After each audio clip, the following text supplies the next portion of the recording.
Italy Campaign, 1796-1797 Napoleon's first Blitzkrieg. In the spring of 1796, a little-known Corsican general took command of a starving, demoralized army on the fringes of France's war effort. Within a single year, he would defeat mighty Austria, redraw the map of Italy, and announce himself as a force destined to shape Europe. This is the story of Napoleon Bonaparte's Italian campaign, a whirlwind of battles, diplomacy, and revolutionary fervor. It was here, in the rugged mountains and fertile plains of northern Italy, that a legend was born and modern warfare was redefined. Welcome to Napoleon Footsteps. In this episode, we trace the first great lightning campaign of history, a true precursor to Blitzkrieg, and witness how one man rewrote the rules of empire. If you're passionate about military history, strategy, and the life of Napoleon Bonaparte, don't forget to subscribe, like, and share. New episodes every week, step by step, we follow Napoleon's march across history. 1. Context and preparations. The Italian campaign of 1796. 1797 did not emerge in isolation. It was born from the chaos and urgency of revolutionary France, a nation under siege, determined to survive and expand its ideals. Since 1792, France had been engaged in a series of bloody conflicts known as the Revolutionary Wars.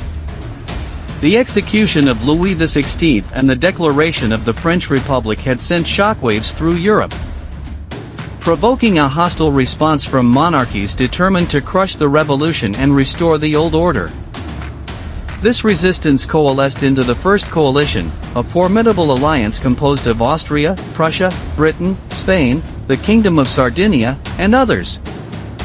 By 1795, France had managed to hold its ground, but the struggle had been fierce.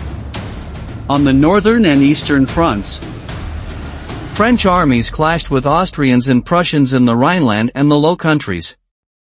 Meanwhile, in southern Europe, French forces faced stiff opposition in the Italian peninsula, particularly from Austria and its ally, the Kingdom of Piedmont-Sardinia. Strategically, the Italian theater had long been considered secondary. The Army of Italy, poorly funded and ill-equipped, was often overshadowed by the larger, more prestigious armies along the Rhine. Yet its position was crucial. Northern Italy, under Austrian control, offered a direct route to the Habsburg heartlands. If France could break through in Italy, it could strike at Austria's southern flank and bring the empire to the negotiating table. However, the Army of Italy in early 1796 was in miserable condition. Its soldiers were hungry, underpaid, and plagued by disease. Morale was low, and discipline was fragile. Commanders lacked initiative, and many officers were either inexperienced or deeply conservative in their tactics. The army needed new leadership, someone bold, unorthodox, and relentless. Enter Napoleon Bonaparte. Still only 26 years old, Napoleon was already a rising star in revolutionary France. His decisive role in recapturing the port of Toulon from Royalist and British forces in 1793 had brought him to the attention of the revolutionary government. His brutal suppression of the Royalist uprising in Paris in 1795, using a whiff of grapeshot, had further demonstrated his loyalty and tactical brilliance. The Directory, France's executive leadership at the time, saw in him a tool of opportunity, ambitious enough to act, but not yet powerful enough to threaten their rule. In March 1796, Napoleon was appointed commander-in-chief of the Army of Italy, replacing generals far more senior in age and rank. His appointment raised eyebrows across the military and political establishment. But Napoleon wasted no time. He arrived in Nice, took command, and immediately began reorganizing and revitalizing the army.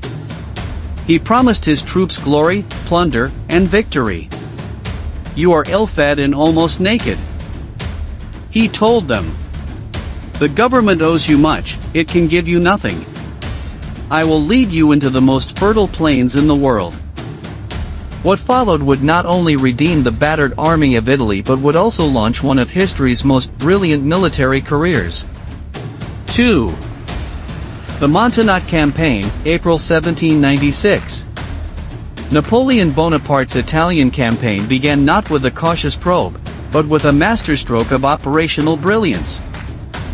Upon taking command, he immediately assessed the situation and recognized a critical weakness in the enemy's disposition.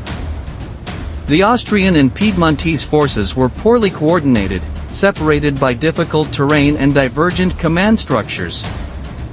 While Austria and the Kingdom of Piedmont-Sardinia were allies, their cooperation on the battlefield was minimal and disjointed. Napoleon saw in this a fleeting opportunity, and he moved with characteristic speed to exploit it. First offensive move, divide and conquer. Instead of launching a direct attack on the entrenched Austrian positions, Napoleon chose to strike at the vulnerable seam between the two allied armies. With swift and unexpected maneuvers, he drove a wedge between the Austrian army under General Johann Beaulieu and the Piedmontese forces commanded by General Colli. By seizing the central position and operating along interior lines, he was able to concentrate his forces rapidly and strike his enemies one by one before they could unite. This approach marked the beginning of the Montenotte campaign, Napoleon's first major offensive as commander of an army. It would be the proving ground for his revolutionary tactics, mobility, surprise, and decisive engagement. Key battles. Battle of Montenotte, April 12, 1796. This was Napoleon's first battlefield victory as an army commander. He struck hard and fast, catching the Austrians off guard. French forces overwhelmed the Austrians under Argenteau on the hills near Montenotte, forcing them into retreat. It was a textbook example of Napoleon's talent for exploiting weak points in the enemy line. Battle of Millesimo, April 13, 14. As the Piedmontese attempted to regroup, Napoleon kept up the pressure. At Millesimo, he surrounded and cut off Austrian detachments, capturing strategic passes and fortifications. The relentless pursuit fragmented the enemy further. Battle of Dago, April 14, 15. Napoleon launched a surprise assault on Austrian forces attempting to regroup. Although the Austrians briefly recaptured the town in a counterattack, Napoleon swiftly retook it the next day. The victory at Dago completed the dislocation of the Austrian front and left the Piedmontese dangerously exposed. In less than a week, Napoleon had successfully driven a wedge between two major coalition armies and secured multiple victories in mountainous terrain that most generals would have avoided. His operational tempo left the enemy reeling and uncoordinated. Political outcome. The rapid defeats demoralized the Kingdom of Piedmont-Sardinia. Realizing they could no longer hold their position, and fearing the loss of Turin itself, the Piedmontese sued for peace. The result was the Treaty of Cherasco, signed in late April 1796. Under the terms of the treaty, Piedmont-Sardinia withdrew from the war, ceded valuable fortresses to France, and granted the French army free passage through their territory. This gave Napoleon a direct route into the Austrian-controlled Po Valley and secured his flank as he prepared to confront the full might of the Habsburg Empire in northern Italy. The Montenotte campaign was a triumph of speed, coordination, and tactical innovation. It was the first proof that Napoleon Bonaparte was no ordinary general, and that a new kind of warfare had arrived. 3. The Lodi Bridge and march to Milan. Following his swift and decisive victories during the Montenotte campaign, Napoleon Bonaparte wasted no time in pressing deeper into Austrian-held Lombardy. His next objective was to secure a crossing of the Adda River, a natural barrier between the French advance and the rich plains of northern Italy. Standing in his way was a rear guard of the Austrian army under General Karl Philipp Sebottendorf, entrenched behind the bridge at Lodi. Battle of Lodi, May 10, 1796. Though modest in scale, the Battle of Lodi would become one of the most celebrated moments of Napoleon's early military career. As French forces approached the town, they encountered heavy resistance from the Austrian rearguard, supported by artillery positioned across the river. The long, narrow bridge offered no protection, and crossing it under fire seemed suicidal. Yet Napoleon refused to be deterred. With characteristic boldness, he organized a frontal assault. French light infantry and grenadiers launched themselves across the wooden bridge amid a hail of Austrian cannon fire. Napoleon himself directed the operation closely, exposing himself to danger at the front lines. The assault succeeded, and the Austrians were driven back in disorder. Although casualties were high and the battle held little strategic consequence in isolation, Lodi became a defining moment, not because of what it achieved, but because of what it symbolized. Psychological shift, the birth of a legend. In the days following Lodi, Napoleon's confidence evolved into something more profound. He later confessed that it was here, in the thunder of cannon and smoke of musket fire, that he first sensed he was destined for greatness. From that moment, he recalled, "I believed myself a superior being." More importantly, his soldiers began to see him not just as a commander, but as a hero. They gave him the affectionate nickname Le Petit Caporal, the Little Corporal, a gesture of endearment that signaled their growing loyalty and admiration. He had earned their trust, not only by winning battles, but by sharing their dangers and triumphs. The Battle of Lodi, though small, became part of the Napoleonic legend. It established his reputation for personal bravery, inspirational leadership, and relentless momentum, traits that would define his military style. Capture of Milan, May 15, 1796. With the Austrian rearguard shattered and their main army in retreat, the road to Milan lay open. Just 5 days after Lodi, French forces entered the capital of Lombardy. The entry into Milan was not only a military milestone but a political and symbolic victory. Napoleon had delivered a decisive blow to Austrian prestige in Italy. The fall of such a major city to a French army reinforced the collapse of Habsburg authority across the region. Napoleon seized the opportunity to portray himself as both liberator and conqueror. He levied contributions from the wealthy Milanese, disarmed local resistance, and began reshaping the political landscape of northern Italy in France's favor. From the Adda River to the marble streets of Milan, the campaign's pace was astonishing. In less than a month, Napoleon had turned a ragged army into a victorious force, shattered an entire enemy front, and taken one of Italy's greatest cities.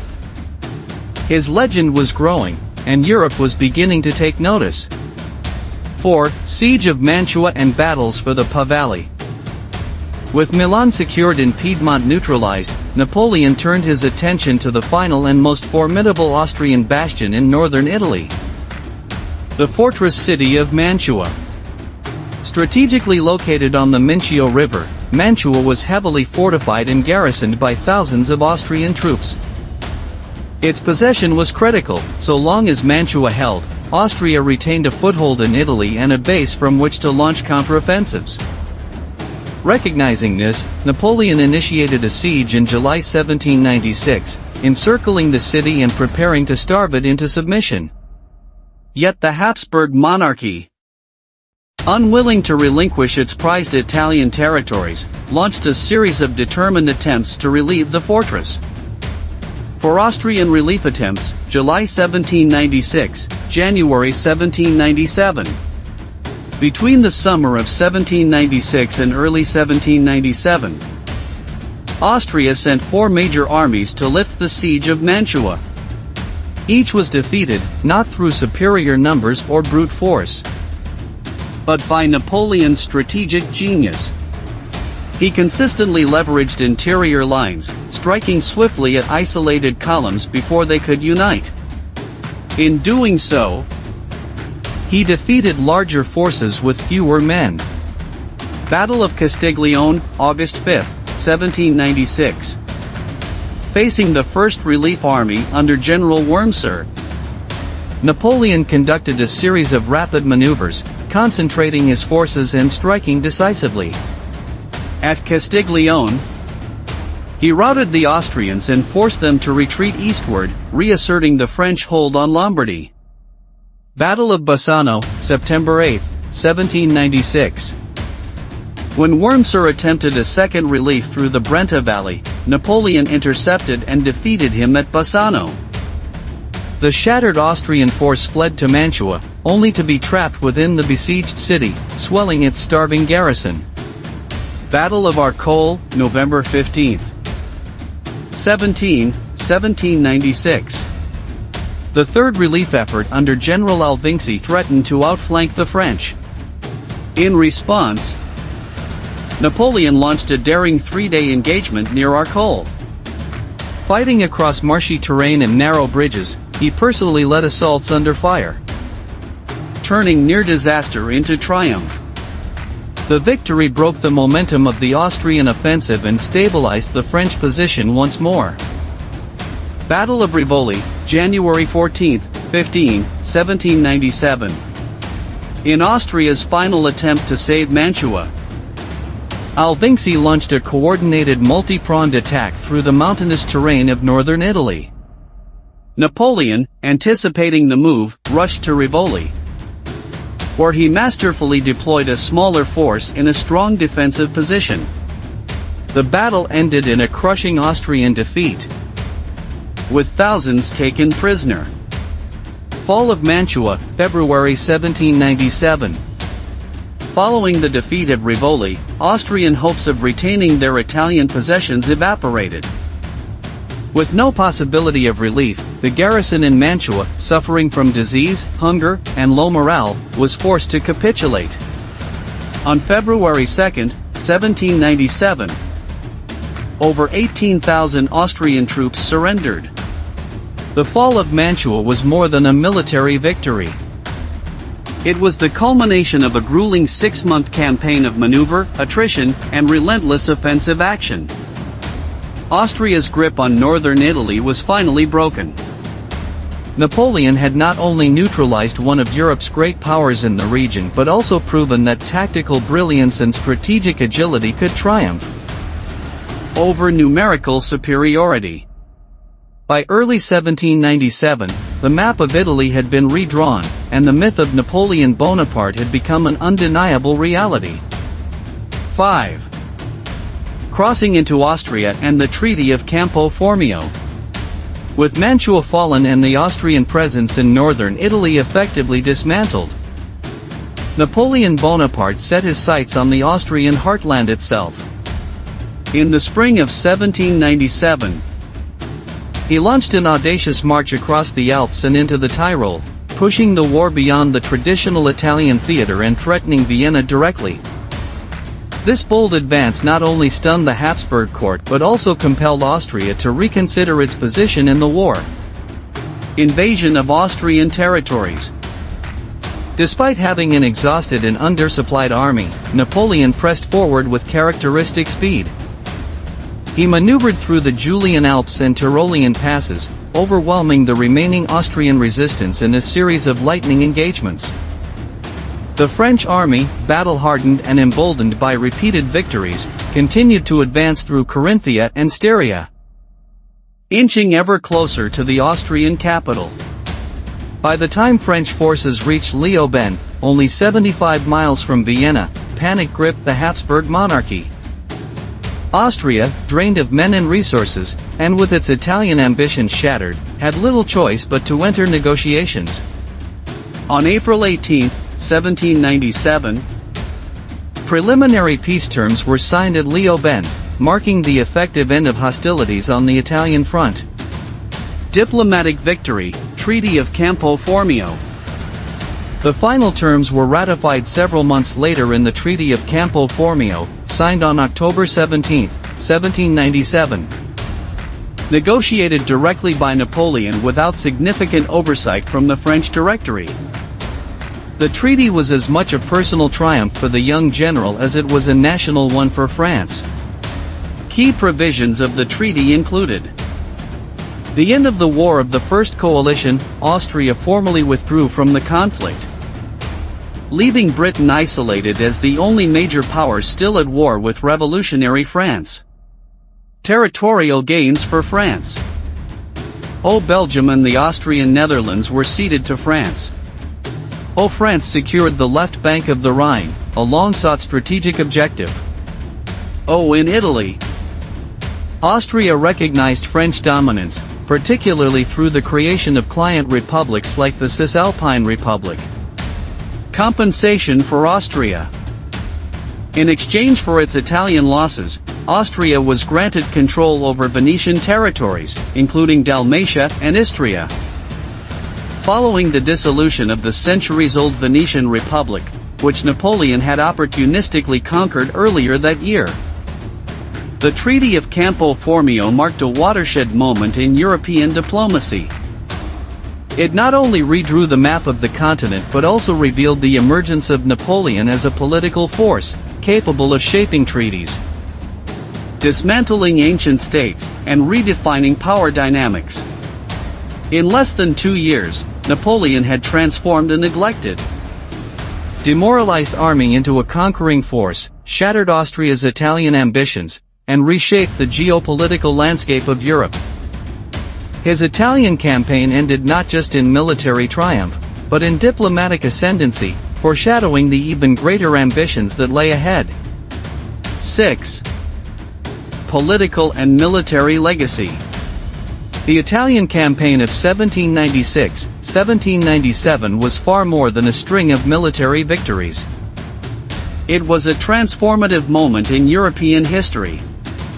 Through it, Napoleon Bonaparte did not merely defeat armies, he reshaped the political map, revolutionized warfare, and ignited a legend that would soon consume all of Europe: creation of client republics.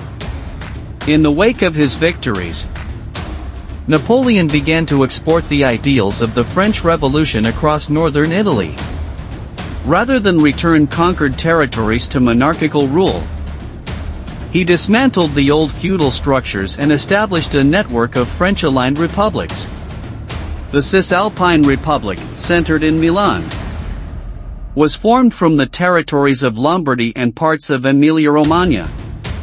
The Ligurian Republic replaced the ancient Republic of Genoa. In Venice, after extinguishing a state that had lasted over 1,000 years, Napoleon transferred its territories to Austria as part of the Treaty of Campo Formio, while simultaneously purging its oligarchy and briefly fostering republican institutions. These so-called sister republics were more than puppet states. They served as laboratories for revolutionary governance, spreading secular laws, merit-based administration, and anti-feudal reforms throughout the Italian peninsula. While short-lived, they symbolized a radical shift from the old order, and their memory would echo through future revolutions and national movements. Modern military doctrine. On the battlefield, Napoleon's Italian campaign marked a decisive break from traditional 18th-century warfare. Rather than rely on slow-moving columns and fixed sieges, he embraced speed, flexibility, and relentless offensive action. He moved rapidly along interior lines, struck before enemy forces could combine, and maintained the initiative from beginning to end. These innovations foreshadowed what, over a century later, would be recognized as Blitzkrieg, a doctrine of warfare built on mobility, concentrated force, and psychological shock. Napoleon's ability to achieve strategic objectives through rapid operational maneuvering made him the model for future generals. From Moltke and Clausewitz to Rommel and Guderian. In Italy, the battlefield became a chessboard of maneuver, where Napoleon consistently turned the enemy's strength into weakness, cut supply lines, and fractured alliances before they could solidify. The campaign would become a cornerstone in military academies across Europe. Rise of Napoleon's legend. Perhaps the most enduring consequence of the campaign was the creation of the Napoleonic myth. Before 1796, Bonaparte was an obscure Corsican officer. By 1797, he was a national hero, celebrated in newspapers, depicted in triumphal paintings, and adored by soldiers who saw in him a man of destiny. His victories elevated him above the directory that had appointed him. His name began to resonate not only in France, but across the courts of Europe, as a threat, as an inspiration, and as a force that could no longer be ignored. The Italian campaign was not the end of a chapter, but the dawn of an era. It revealed Napoleon's genius, set the tone for his future conquests, and marked the moment when a soldier became a statesman, and the world began to tremble at the sound of his name. The Italian campaign of 1796. 1797 was not merely a French victory, it was a revolution in arms, politics, and perception. Napoleon transformed a crumbling front into a springboard for empire, exported the ideals of the revolution at bayonet point, and proved that a new kind of general had arrived, one who could outthink, outmaneuver, and outfight the old world. From Montenotte to Mantua, from the streets of Milan to the palaces of Vienna, Napoleon's triumph in Italy shook the foundations of Europe and set the stage for his rise to power. Thank you for watching Napoleon Footsteps. If you enjoyed this deep dive into Napoleon's first great campaign, please subscribe to our channel, leave a comment, and share your thoughts. Your support helps us bring history back to life, one campaign at a time. Don't forget to turn on notifications so you never miss the next chapter in the epic journey of Napoleon Bonaparte.